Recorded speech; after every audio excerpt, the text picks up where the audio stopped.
और फिर ये दाल, ऐसे। अब देखें मीम हवा में है, ये चीज़ लग रही है लाइन पे, और यहाँ पे नीचे गैप भी आ रहा है, गौर से देखें। इसी तरह जीम और दाल, ये गैप आ रहा है। इसी तरह आइन और दाल, ये गैप आ रहा है।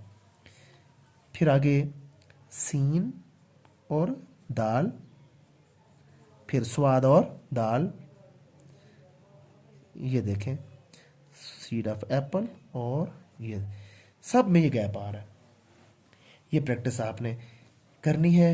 और आगे अकेले में जीम की प्रैक्टिस आपने यूं करनी है, तिरछा 7, देन शेप ऑफ मून, तिरछा 7, शेप ऑफ मून, तिरछा 7, शेप ऑफ मून। इसी तरह आइन की तिरछा 4 या हमजा, शेप ऑफ मून, तिरछा 4 या हमजा, शेप। जी अस्सलाम वालेकुम। देखें जी, सबसे पहले हमने ये मद की प्रैक्टिस करनी है। ये मद, ये दूसरी लाइन को टच ना करे, ये वाला जो एरिया है ना, ये वाला, ये लाइन को टच ना करे। हल्की सी ये प्रैक्टिस करनी है मद की। ये मैं थोड़ा सा जूम करके दिखा रहा हूँ, अब आपको देखिएगा। ये मद की प्रैक्टिस आपने ऐसे करनी है, ऊपर से शुरू करें और ये ऐसे, जितना ऊपर है उतना नीचे होना चाहिए, ये दोनों चीज़ें बराबर होनी चाहिए, ठीक है। ये मद की प्रैक्टिस। और इसी के साथ हमने अब क्या करना है, बे लगाना है इसी के साथ, ये ऐसे, ये बट बन जाएगा। ये मद लगा के इसी के साथ आपने शेप ऑफ बोट। अब बे जो है वो बिल्कुल भी अपनी हालत ना बदले। जब आपने अकेले में पढ़ा था ना, जो शेप ऑफ बोट पड़ी थी अकेले में, उसमें एक एंगल तिरछा था, एक सीधा था। ये देखें ना, एक एंगल तिरछा आता है, एक सीधा आता है। तो सेम इसी तरह जब ये अल्फाज में जाएगा तो अल्फाज में भी इसकी हालत जो है वो ऐसे होनी चाहिए। अल्फाज में नहीं बिगाड़ना इसको। अब ये बे की तख्ती मैं करवा रहा हूं। अब बे जब बे के साथ बनेगी बब, फिर बे जब दाल के साथ बनेगी बद, फिर बे जब जीम के साथ बनेगी तो ये बज। और उसके बाद बे के साथ आप मीम जब लगाएंगे मब बन जाएगा। ये देखें, ये लाइन को टच कर रही है, ये हवा में है, मीम का सिरा हवा में है। उसके बाद जीम और बे, देखें ये हवा में है, बाकी ये चीज़ लग रही है लाइन पे। इसी के साथ फे ओ बे, फब। फिर आते हैं आगे सीन, 1 2 3 दंदाने स्टेप वाइज, 1 2 3। उसके बाद ये इसके साथ आपने बे लगा दिया सब, फिर तोएं, और इसके साथ बे तब, फिर स्वाद सीड ऑफ एप्पल। ये एक्चुअली पड़ी रे होती है, ये जो लग, ये देखें ना, ये है खड़ी रे, और इसी को जब हम लिटाएंगे लाइन पे तो ये पड़ी रे बन जाएगी। अब यही चीज़ इस्तेमाल हो रही है इनके अंदर, ये पैवंदकारी कर रही है। अब यहाँ पे दोबारा देखें, ये देखें दोबारा कि सीड ऑफ एप्पल यानी सेब का बीज, और ये पड़ी रे और शेप ऑफ बोट सब। इसी तरह सीन, ये पड़ी रे और शेप ऑफ बोट। इसी तरह जीम, पड़ी रे और शेप ऑफ बोट। इसी तरह आगे फे, पड़ी रे और शेप ऑफ बोट। उसी के साथ आपने लाम लगाना है। अब देखें लाम और फिर वही बे, लब।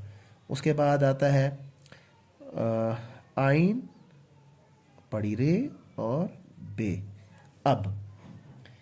यह आपने ऐसे करके अल्फाज बनाने हैं।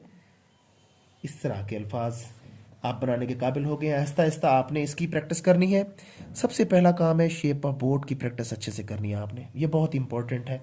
जब आप इन शेप्स की प्रैक्टिस करेंगे तो आपको खुद ब खुद अल्फाज बनाना आ जाएंगे। ये शेप्स की प्रैक्टिस करनी है।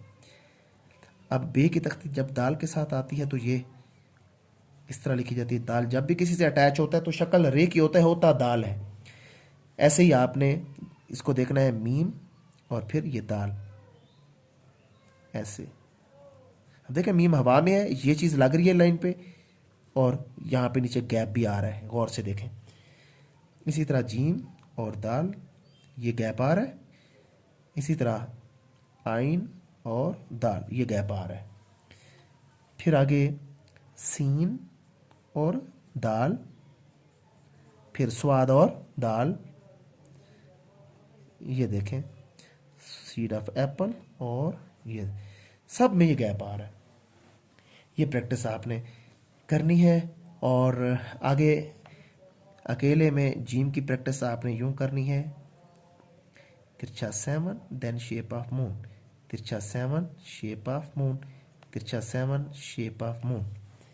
इसी तरह आइन की तिरछा 4 या हमजा, शेप ऑफ मून, तिरछा 4 या हमजा, शेप ऑफ मून। ये प्रैक्टिस करनी है जी। अकेले में बे की प्रैक्टिस यूं करनी है, ये शक्लें ठीक होनी चाहिए। उसके बाद क्लॉकवाइज शेप ऑफ मून की प्रैक्टिस करना चाहेंगे तो नून गुना की या क्लॉकवाइज शेप ऑफ मून की यूं करेंगे, हल्का सा एक एंगल अप दूसरा डाउन, और लाइन की भी थोड़ा सा नीचे उतारना है, ज़्यादा नहीं उतारना। ये प्रैक्टिस करें। ये जो शेप्स है ना, ये clockwise shape of moon, anti clockwise shape of moon और शेप ऑफ बोट, ये लगातार अल्फाज के अंदर आ रही होती हैं, लगातार ये अल्फाज का हिस्सा होती हैं। तो आपने इनकी प्रैक्टिस अच्छे से करनी है। तो ये आज की क्लास थी जिसमें मैंने शेप ऑफ बोट और बे की तख्ती मैंने थोड़ी सी आपको इंट्रोड्यूस करवाई है। गौर से देखिएगा इसको। तो सब हैंड राइटिंग टिप्स चैनल का नाम है, हैंड राइटिंग टिप्स को लाजमी सब्सक्राइब करें, बेल आइकन लाजमी प्रेस करना है आपने, वहाँ से भी आपको बहुत मवाद मिलेगा, तो वहाँ से आप लोग अच्छे से सीख सकते हैं। शुक्रिया।